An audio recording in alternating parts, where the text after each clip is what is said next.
Greetings and welcome into Gangrene Manor. I'm Dr. Gangrene, your host into the macabre this evening. Come in and have a seat while I introduce you to the Parrish family. Now, you'll have to be careful not to spook them. You see, they're not too used to guests. They usually keep to themselves because they harbor a deep secret. That secret is a family member who is anything except normal. I call this tale Ordeal on Locust Street. Mama, what if Danny believed the story about the servants leaving just this morning? Well, goodness, Anna, why shouldn't he? It would hardly enter his head that we've never had servants here. We're all so good at telling lies, aren't we? Well, at least they are lies that hurt no one. Well, you'll be free of me very soon. You'll be married and in New York with Danny. Mama, to have somewhere that's really, really home. After all these years of moving one place to another and always being frightened. Mama, did I tell you what Danny said to me? He said he wanted 6 children. Of course, I just sat there and stammered and blushed. What's that? It's nothing. It's a recipe. You know, Danny even has names for them. Michael and Eric and David for the Margaret, boys. And the... We'll have the Beaujolais with dinner. Yes, Papa. Oh, darling, you better run along upstairs and get ready. Yes. Danny seems to be the kind who never late. Not a second. Life must run like clockwork. That's why I love him. And I love you too, Mama. And I love you too, Papa. Oh, tonight I love the world. Ah! Mama. There seems to be someone in the garden. George, go and see what's happened. You know what has happened. Mama, please, please don't. No one can see into that room. Wash your hands. That'll help. Wash my hands. Will that wash away Jason? I hate him, I hate him, I hate him!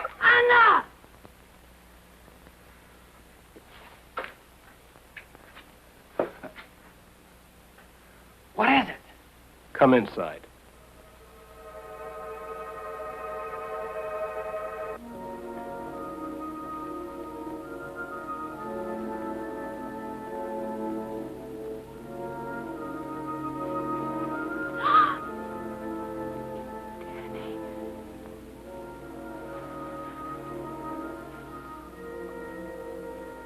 Tell me, what is it? Danny, there is nothing for you to be afraid of.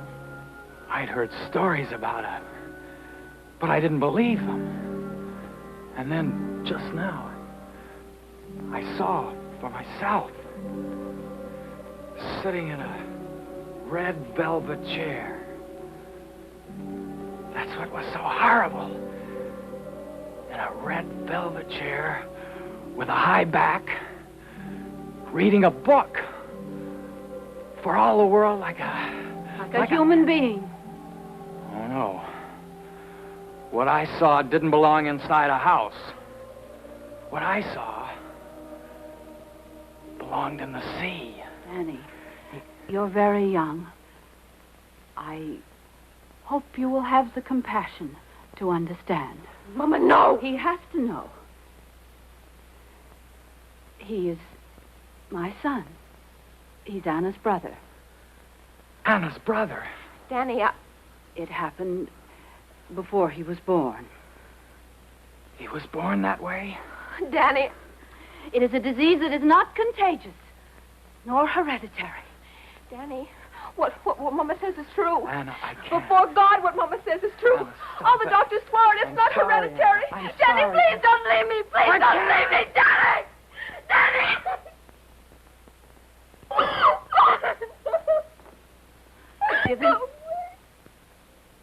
Give him time to think. If he really loves you, he will come back. No, he won't. You saw the way he looked at me. He was looking at our babies, and the babies I'll never have because of Jason. I hate him, and I wish he were dead.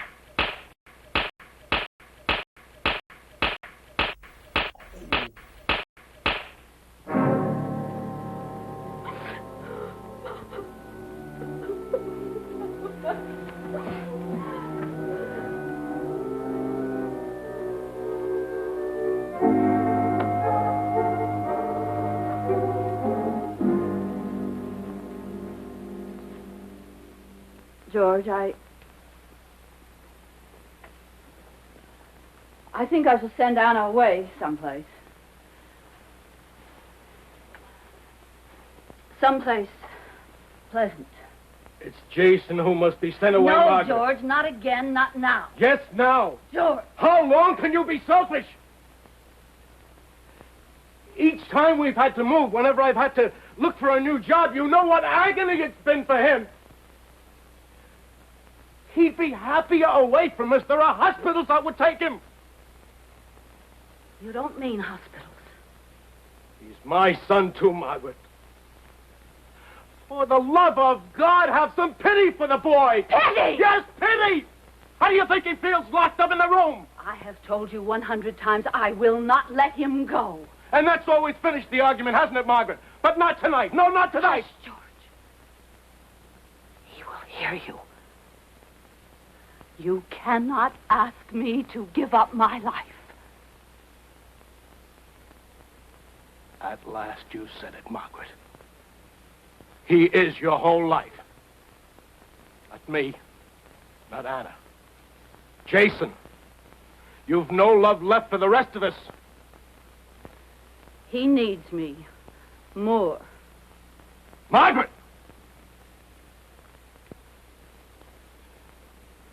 I mean what I say. If you don't agree with me now, if you don't agree with me this moment to send Jason away, then I shall leave you.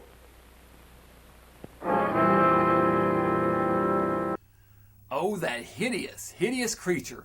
So ugly. Imagine sitting there in a high-back chair reading and, well... Oh, never mind. We'll be back after these messages.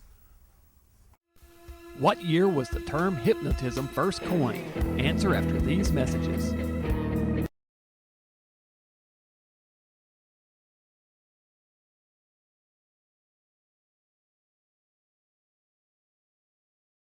What year was the term hypnotism first coined?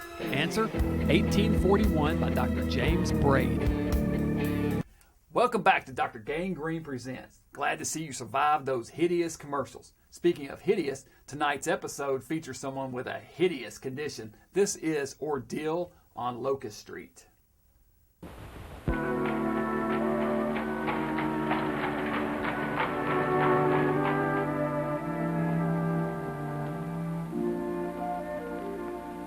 Parrish, I'm Edward Brown.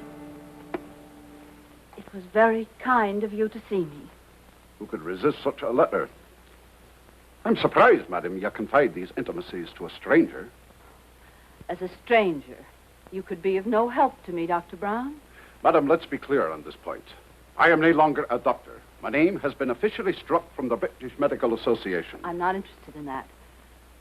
All I care about is your knowledge and your talent, Dr. Brown. Sit down, madam. Thank you.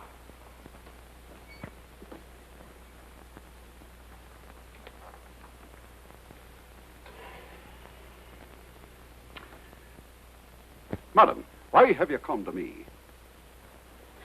I read of your lecture. Lecture? Lecture indeed. The papers termed it a riot. The police had to be called. Here, this is what interested me. The jeering began when Brown made claims that his so-called mind force could be efficacious in the treatment I of read the certain account, illnesses, madam. I read it. particularly ailments of unknown origin. That's why I came, Dr. Brown. What is this mind force? All I can tell you is that I seem to have developed a kind of power. What it is, I cannot tell you. I'm not the first. There have been others. This power sounds supernatural. And that would frighten you? I want my son to be well. The means do not concern me. Will you dine with us tonight and see Jason?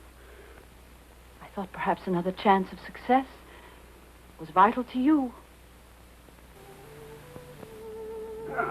I haven't had a roast like that in more months than I'd care to say. Anna, did you hear that? Dr. Brown was complimenting you on your cooking.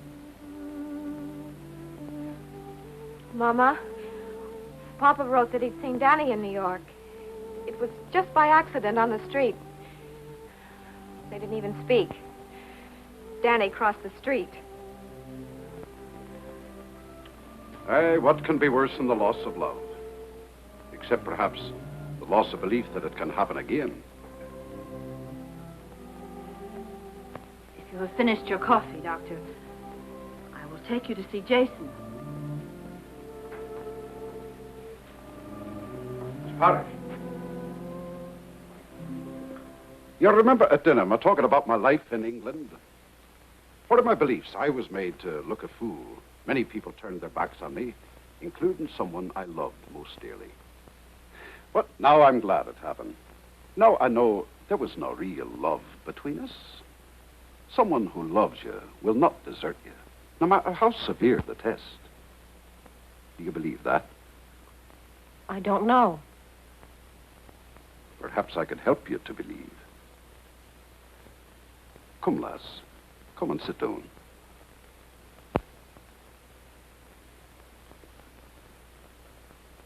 Perhaps I could help you to believe. Madam, have I your permission to play a game with Anna? You have? Anna, you know I want to be your friend. Yes. Give me your hands.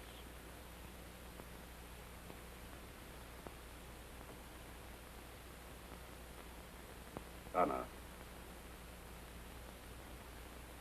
Fix your gaze on a point of light in the ring. Stare at it. Never take your eyes from it. I want you to imagine that I tied a balloon to your wrist. Imagine that your hand has no weight in it. The balloon is pulling it into the air. Your hand has no weight in it. It can float in the air like a feather. The balloon is tugging up, up, up. That's it. Now, as your hand rises higher, it will come toward your face. Keep staring at that one point of light. Keep staring at it as your hand comes toward your face. You're becoming more and more sleepy. Your poor eyes ache for sleep. But you cannot close them until your hand touches your face. Only then will you sleep. Sleep.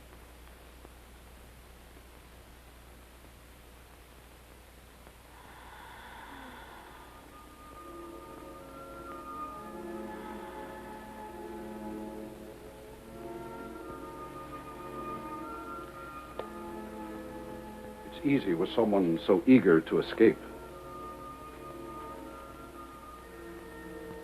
Does she hear us? Only me.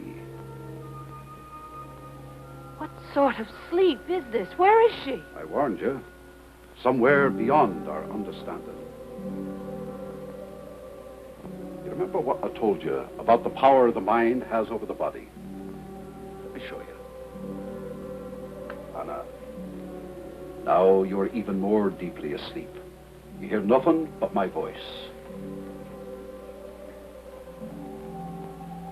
Yesterday you had an accident in the kitchen. You scalded the back of your hand with boiling water. The skin is still raw and sensitive from the burn. Touch the back of her hand.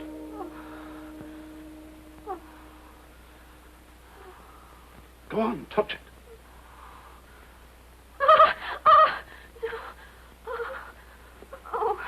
The burn is healed. The pain is all gone. In fact, you have no feeling in your hand whatsoever. The nerves are all dead. The hand is numb. Have you a pin?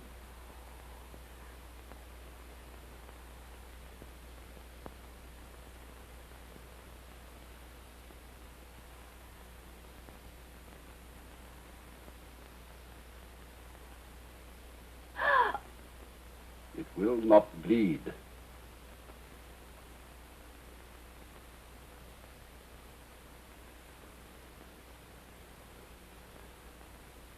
Now the hand is as it was, as if the burn had never been. Anna, listen carefully to me. When you wake up, you'll be as happy as you were before Danny went away. You will not forget him. You will only forget the pain of his going away. You will feel the hurt no more.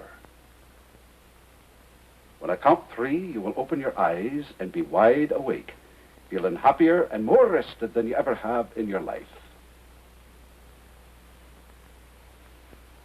1, 2, 3.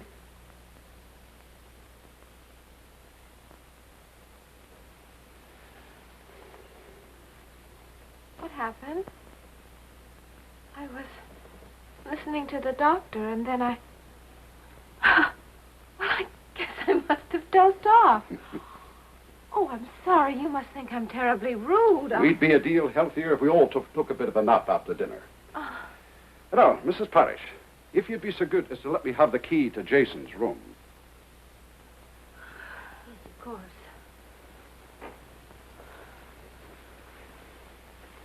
Doctor, I think if anyone can help Jason, it's you. Thank you.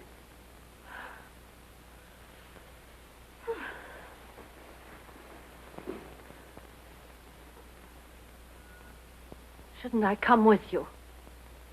You said he was expecting me.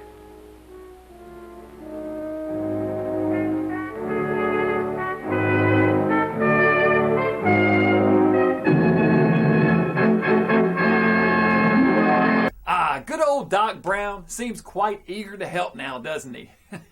I'm sure the beautiful, easily mesmerized single daughter has nothing to do whatsoever with his decision. Nah, nothing to do with that at all.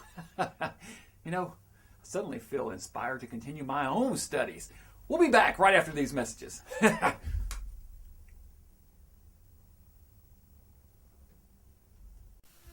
What 1957 AIP picture features a teen transformed into a snarling werewolf through the power of hypnosis? Answer after these messages.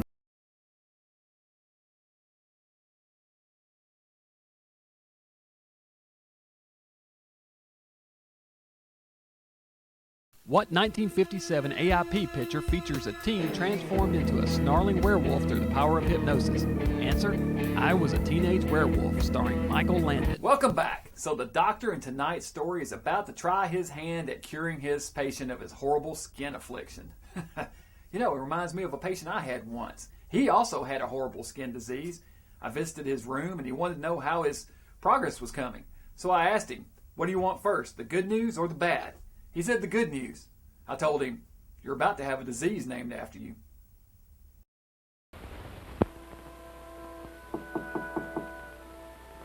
Jason, it's Edward Brown.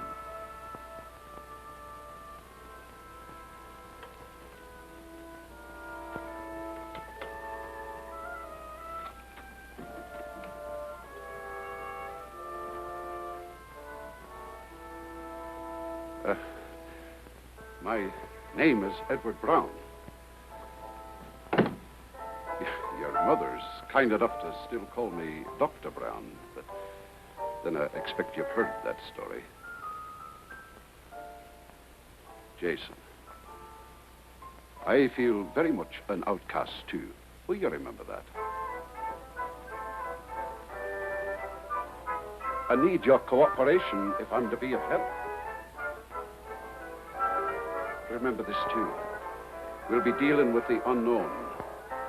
How long it will take and to what end, I know no more than you. It may be frightening, even dangerous. And what is worse, futile. Jason, I failed many times. The decision must be yours.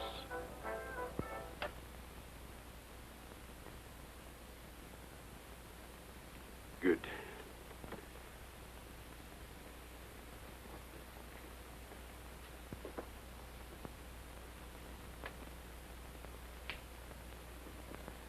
Let's waste no more time. Jason, Give me your hands.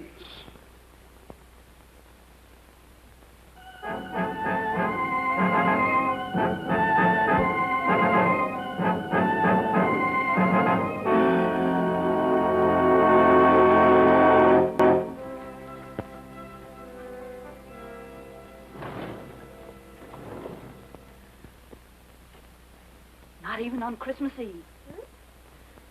I think I must have been insane to let that doctor talk me into this. Absolutely insane. Dr. Brown, I wonder if he ever was a doctor. Mama. Not even on Christmas Eve am I allowed to see my own son. Now, Mama. He could be dead for all I know. Now, that's silly. Do you know the last time that I saw him? It was September the 2nd. And Dr. Brown, since that moment, has had nothing to say at all. Mama, that is not true. Why, only last week. Last week, what did he say last He week? seemed very hopeful. Then why doesn't he let... You must trust him. Well, I don't. I don't trust him. I think it's all some kind of a hoax. Jason isn't any different. There isn't any change at all. Oh, there's one thing that's changed. I've lost him. Jason isn't mine anymore. That's it. So that's what's upsetting you, is it, Mama?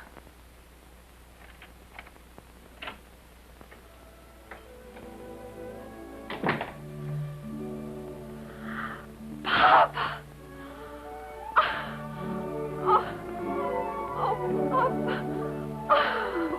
Thank God you're home. Oh, we need you so much. Hello, baby. Hello, Margaret. George, I'm glad you're home. Papa, you're in time for Christmas. Oh, let me take your hat and coat. George, I am glad you're home, and not just because it's Christmas. I've been so foolish. Margaret, did you actually think our son could be cured by this charlatan's black magic? Papa, Dr. Brown isn't a charlatan. Why, you only have to meet him to see that. Meet him? I want him out of this house right now. Papa. Where is he? He's with Jason. Get him. But, Papa, Get him.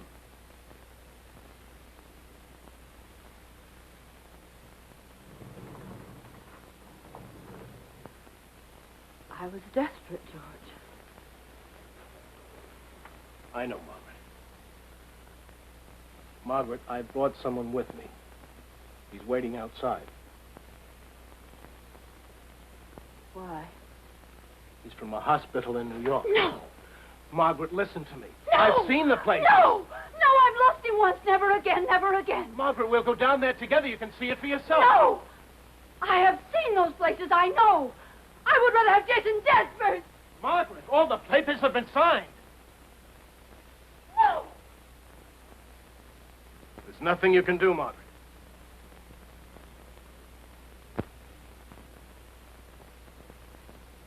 There is. Yes, there is.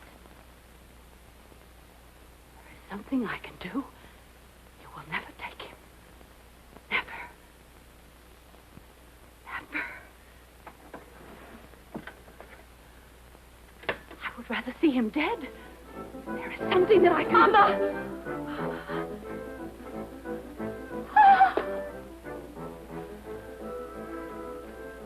It was Jason's wish to wait till Christmas.